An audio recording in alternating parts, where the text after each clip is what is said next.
देखिए, आपके चैनल के माध्यम से मैं तमाम रांची वासियों को और झारखंड वासियों को और ख़ास करके रांची वासियों को मैं कहना चाहूँगा कि अंजुमन इस्लामिया की जो बातें हैं मैं काफ़ी करीब से देख रहा हूँ। अखबार में भी बातें आ रही हैं और बहुत भी हमारे जो नज़दीकी हैं, शुभचिंतक हैं, उन लोगों से भी हमारी बात हो रही है। मैं एक ही बात कहना चाहूँगा कि अंजुमन इस्लामिया, चाहे वो रांची हो, चाहे पूरे देश में अंजुमन इस्लामिया की तश्कील हुई है। इस अंजुमन इस्लामिया की तश्कील करने वाले के बारे में भी जानना चाहिए और सोचना चाहिए, लोगों को विचार करना चाहिए कि मौलाना अबुल कलाम आज़ाद ने इसकी नींव डाली थी, इनका तश्कील किया था और इस मकसद से, इस उद्देश्य से इन्होंने किया था कि जो गांव देहात में रहने वाले लोग हैं या शहर में रहने वाले जो लोग हैं, जो दबे कुचले हुए लोग हैं, जिनको न्याय इंसाफ नहीं मिलता है, तो इस अंजुमन इस्लामिया के माध्यम से लोगों को रोज़गार भी मिलेगा, तालीमी मेयार भी इनके सामने आएगी, तालीम के मामला में भी आगे बढ़ेंगे। इसीलिए मौलाना अबुल कलाम आज़ाद ने अंजुमन इस्लामिया की तश्कील किया है। रांची अंजुमन इस्लामिया एक ऐसा अंजुमन इस्लामिया है जो पूरे झारखंड को मैसेज देता है और ख़ास करके ज़्यादा अगर प्रभावित करता है तो वो रांची ज़िला को ही प्रभावित करता है। इसलिए अंजुमन इस्लामिया जिस उद्देश्य से बनाया गया है, जो भी दानिश्वर लोग हैं या जो भी रहे हुए लोग हैं उस कमेटी में, उस अंजुमन के जो सदर रहे हुए हैं, मैं उनसे कहना चाहूँगा कि अंजुमन इस्लामिया को ज़्यादा विवादित नहीं बनावें और विवाद नहीं करें। इसलिए कि अगर अंजुमन इस्लामिया रांची में अगर विवाद उत्पन्न होता है, फ्रैक्शन उत्पन्न होता है, तो इसका असर गांव देहात में जो अंजुमन इस्लामिया है, आप हर गांव में जब जाएंगे, गांव के लोगों से मिलेंगे, तो हर गांव में आपको अंजुमन इस्लामिया मिलेगा।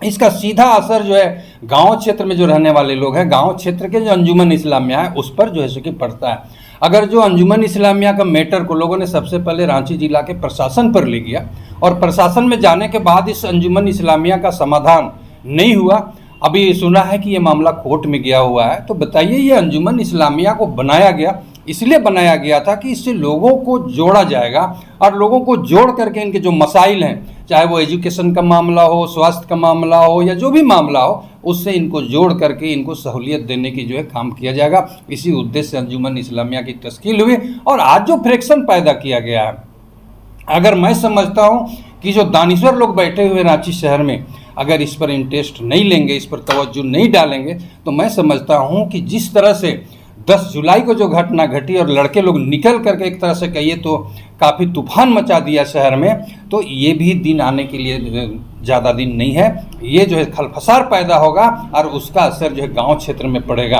अंजुमन इस्लामिया के जो लोग हैं, मैं उनको वो कहना चाहूँगा कि एक आदमी को काम करने दीजिए। मैं किसी व्यक्ति विशेष का मैं सपोर्ट नहीं करता हूँ, लेकिन जो आने वाला दिन में जो फ्रैक्शन पैदा होगा, इसका हम लोगों को जानकारी है कि ये फ्रैक्शन पैदा होता है तो न जानिए लड़ाई कहाँ तक जाएगी। एक दूसरे पर जैसे कि बौछार होगा, एक दूसरे को लोग देखना नहीं चाहेंगे और नफरत का जो है सो कि बीज बोया जाएगा और भाई भाई में नाइतफाकी, इंतसार, फ्रैक्शन, विवाद पैदा होगा। इसलिए अंजुमन इस्लामिया का लोगों को चाहिए कि शांतिपूर्वक जो है सो कि चुनाव कराएं और जिम्मा दे दें उनको काम करने के लिए, और जो जिम्मेवार बनते हैं उनको भी ये सोचना चाहिए कि हम तमाम सारे लोगों को लेकर के चलें और जिस उद्देश्य अंजुमन इस्लामिया को बनाया गया है वो अंजुमन इस्लामिया का जो उद्देश्य की प्राप्ति हो। मुस्तफा जी, गांव से शहर है और शहर से गांव है। देखिए, अगर कहा जाए तो गांव से ही शहर है, शहर से गांव नहीं है। अगर गांव के लोग अगर शहर को छोड़ देंगे ना, तो गांव में बिजनेस चलेगा ना, अंजुमन कमेटी चलेगी ना, कुछ भी नहीं चलेगा। आप देखिए ना, 90% लोग गांव में रहते हैं, हाँ 10% लोग टाउन में रहते हैं। भारत जो है गांव का देश है। अगर गांव सफल होगा, गांव आगे बढ़ेगा तो शहर आगे बढ़ेगा, और अगर गांव नहीं आगे बढ़ेगा तो शहर आगे नहीं बढ़ सकता है। इसलिए अब मैं तो एक बात और मैं आपसे कहना चाहता हूं कि जितने भी आज अंजुमन के लिए जो भी लोगों ने फाइट किया है कि हम महासचिव बनेंगे, हम सदर बनेंगे, हम सचिव बनेंगे, हम कोषाध्यक्ष बनेंगे, ये एक जिम्मेवार लोग हैं। लेकिन 10 जुलाई को जो घटना घटी और उन्मादी नौजुवक लड़का लोग निकला और रोड में इस तरह से हंगामा बरपा कि आप उसको तो कंट्रोल नहीं कर सके। आप उसके लिए आप कोई जो आंदोलन नहीं किया, उसके लिए कोई आपने पहल नहीं किया। सिर्फ अगर कह दीजिएगा कि भाई हम ओहदेदार हैं, तो ओहदेदार का भी जो है एक जिम्मेवारी होती है, इस जिम्मेवारी को आप लोगों ने नहीं निभाया है। मैं कहना ये चाहता हूं कि शहर का जो गड़बड़ी होती है वो देहात तक ही जो है फैलता है। अगर शहर में जो गड़बड़ी हो रही है उस गड़बड़ी को नहीं रोका जाएगा तो इसका असर देहात में भी पड़ेगा। इस बार अंजुमन चुनाव 2022 में क्या कुछ नया आप देखना चाह रहे हैं, क्या कुछ उम्मीदें हैं जो इस बार होनी चाहिए? देखिए, जहाँ तक नया देखने की बात है, इसमें नया पुराने की बात नहीं। जिस उद्देश्य से अंजुमन इस्लामिया की तश्कील हुई है, जिस उद्देश्य से अंजुमन इस्लामिया को बनाया गया है, पहले ये लोग इसका बायलॉज को पढ़ें, इसके संविधान को लोग पढ़ें कि इसके संविधान में क्या लिखा है, और संविधान पढ़ने के बाद ही अंजुमन इस्लामिया का सदर हो, चाहे महासचिव हो, चाहे कोई भी आप बन सकते हैं, बनिए, उसमें कहीं रोक नहीं है। लेकिन भाई के साथ भाई को मत लड़वाइए, भाई के साथ मोहब्बत है उसमें नफरत पैदा मत कीजिए।